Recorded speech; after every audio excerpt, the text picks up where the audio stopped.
السلام عليكم ورحمة الله. أهلا ومرحبا بكم في فيديو جديد. في هذا الفيديو سأشارك معكم طريقة لنقل المحادثة الخاصة بالواتساب إلى هاتف آخر. في حال إذا اشتريت هاتف جديد يمكنك نقل المحادثة من هاتف قديم إلى الهاتف الجديد. الطريقة سهلة جدا إخواني.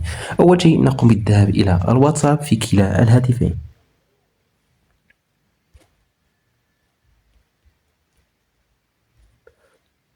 ثم نقوم بالذهاب إلى الإعدادات، ثم نقوم بالنزول إلى الأسفل، ثم نقوم بالذهاب إلى الدردشات، ثم نقل الدردشة الموجودة في الأسفل، ثم نقوم بالضغط على بدء، ثم نقوم بالضغط على متابعة، ثم نقوم بالضغط على هذا الخيار أو تفعيله.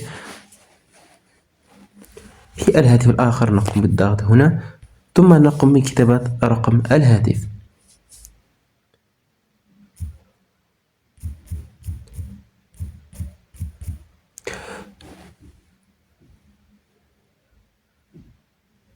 ثم نقوم بالضغط على التالي،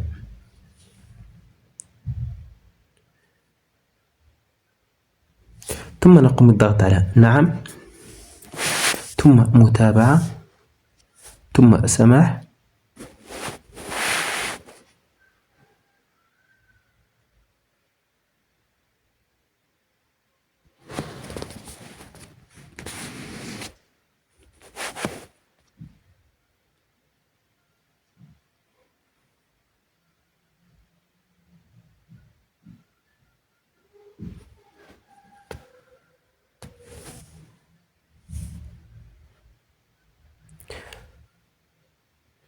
ثم نقوم بالضغط على متابعة،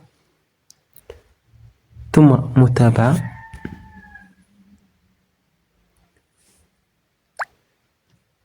الآن نقوم بتفعيل الموقع الجغرافي، ثم نقوم بمسح هذا الكود أو تصوير هذا الكود كما تشاهدون.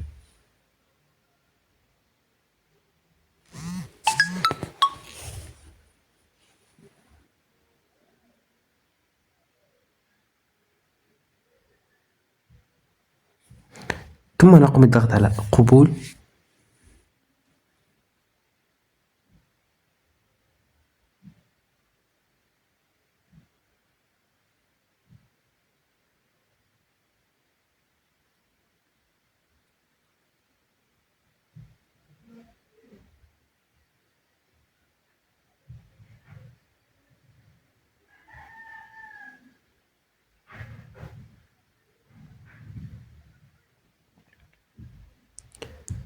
كما شاهدتم جاري استلام المحادثة أو جاري نقل المحادثة كما شاهدتم إخواني الكرام.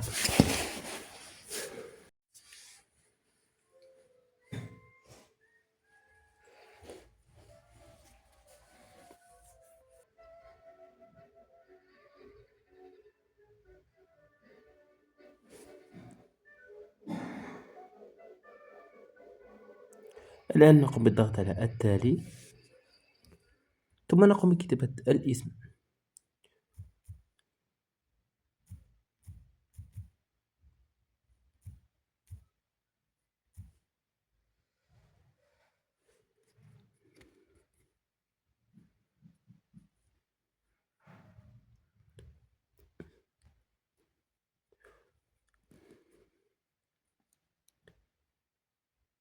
كما شاهدتم تم نقل الدردشة بطريقة سهلة جدا.